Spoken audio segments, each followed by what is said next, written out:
So as you see, we have loaded our point of sale system. So take a few moments to become acquainted with it.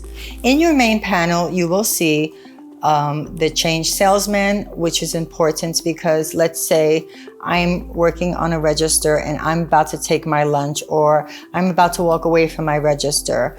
I need to have accountability. So whomever is going to come in and take over at this register, you must ask them to change salesman. So you simply tap on the icon, have that employee type in their numbers, their password, and log in. Their name will be displayed up in the left-hand corner where it says cashier. Now they can start ringing out the customers and we can have an idea of what's happening if something should go wrong with the sales that day. We have chosen to go green where we do not print receipts for every sale. So we would have to ask you if you want a receipt. You would click on the print receipt right here, select the receipt you would like to print, and you hit print. And then of course you would give it to the customer. You also have on here the return item. So let's go ahead and return a couple of items today. If you click on the return item, you have two options. You can either manually enter the receipt number or you can manually enter the item. So let's do both. Right now we're going to go ahead and return an item by the receipt.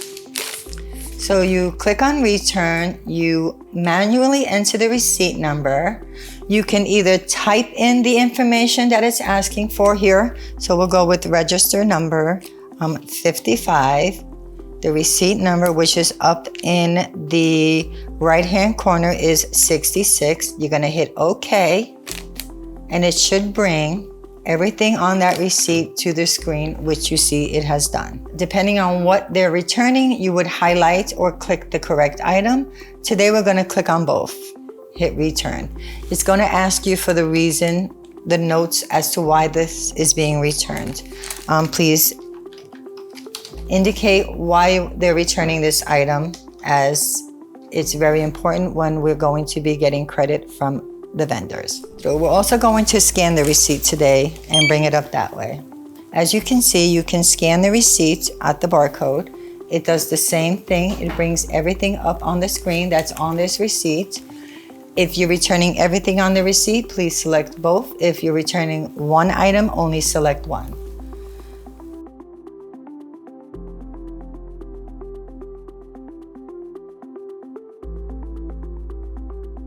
So right now it's telling me that this customer is going to get back $60.03. Now, depending on how they paid is how you're going to return the money. If they paid by credit card, you're going to return it to the credit card. If they paid by cash, you're gonna return it as cash. Personally, if they come in with no receipt, I would issue a gift card for the store so that they would have to come back and purchase something else in the future. In there, we also have, obviously, the time clock, which we touched base with. This time clock is here. You go to lunch, you're gonna need to use it. You come back from lunch, you're gonna need to use it.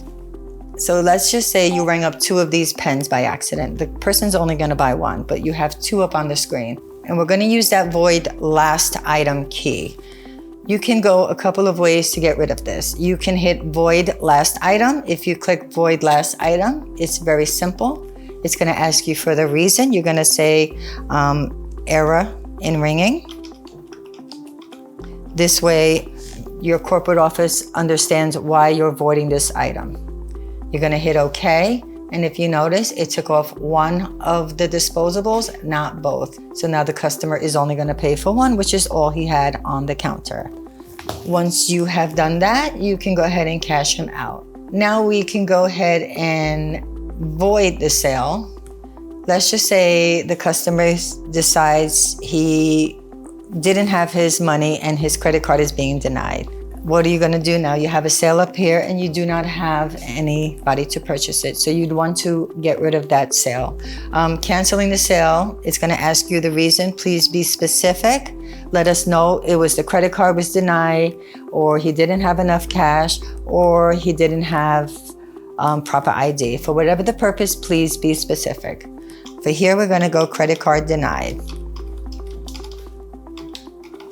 Hit OK, and it is now gone.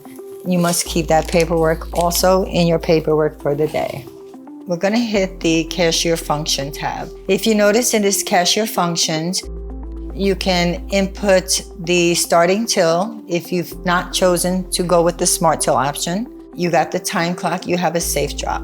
You have a no sale key. This no sale key is basically used for you to pop the drawer open, to make change, get change. For whatever reason, you have to pop that drawer, but they are gonna ask you for a reason. So again, you need to tell us why you're popping that drawer. Let us know you need to make change. Let us know you forgot to give the customer back an extra $1, but you must tell us why you're popping that drawer. So for me, I'm gonna say making change, because that's normally why we would pop the drawer. So let's go over the safe drop. Normally the system is going to prompt you at some point during the day, depending on how many sales you have, to go ahead and take some money out of the register, and it's gonna indicate you need to do a safe drop. We're gonna do a safe drop now.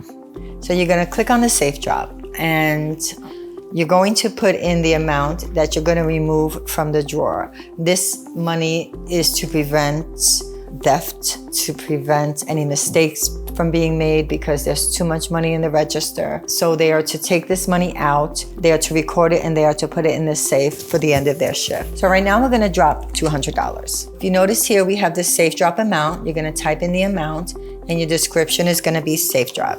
Once you fill in that information, you go ahead and hit OK.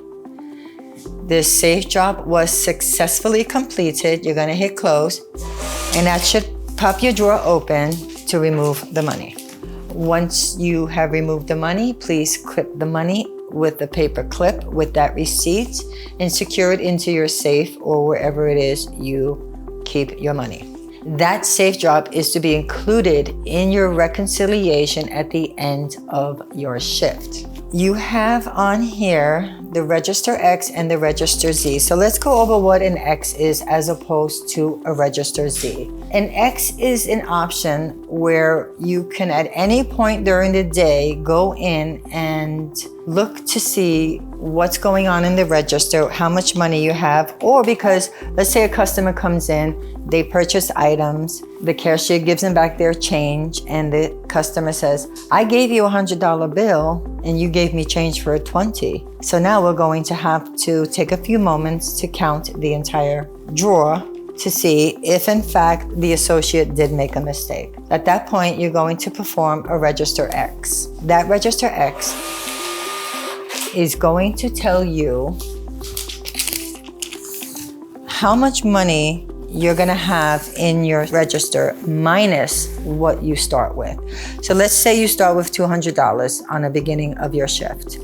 This is telling me that after you count your drawer, you should have $235.18. Once you count your drawer, of course, put your total down and see if that customer was in fact cheated.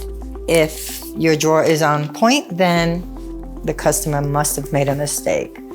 If that customer continues to insist that they gave you 100, at that point you probably want to take it to your loss prevention department and have them investigate as to why this is happening. Under that, you have your Register Z. It's going to ask you a question when you hit that icon, because once you perform a Register Z, that is the final step. There's nothing you can do anymore.